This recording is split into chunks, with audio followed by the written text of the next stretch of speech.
Bugün ona kırdan git, hani öyle derdi diye. Onu valla iki gittik. Ona bir yemeni kemeyi gidiydim. Ona hamış beytik o, kibeytik oradan adına. Şimdi o suyu duvarın ordusu o alt gelen katalanadır. Katalanan bollarına, onu katın araktakka, ona durar bolla uçağını gelinli bu dedi kana.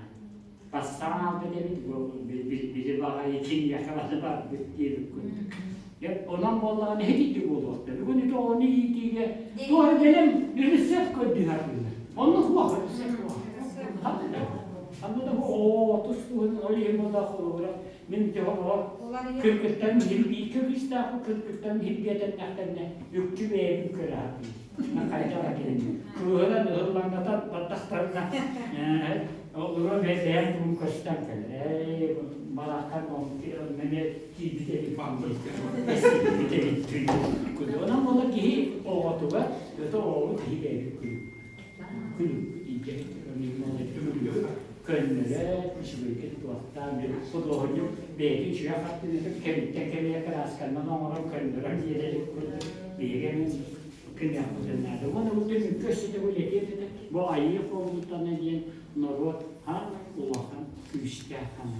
Diyor ki oradan kaya dağını gelinlere postar iki herge ol. Bu şuraya gidip var o. Bunun burada kadar hergelik yapacak. Devamlı diyor. İdeyi çok var, tamam, bakın biliyor.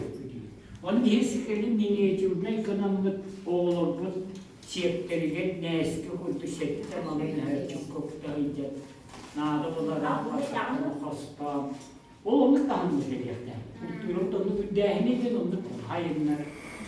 Gelmeden ha bu kadar gidebilir. Bir yok oldu serken sene gidebilir. Serken sene hahamında hani cehir ki sette öy var ha. Yara ağrı kaymen hette de bitti. Hette onun cehir onun. Herken sen. Sette gibi Allah kararı değil. Ambasta kutuga öy kağıda bulundu. Yok olur eve isteneri terilen herkesin hiç okumu getirilir. Ostoga alan istanı. Şene oldu Kristus.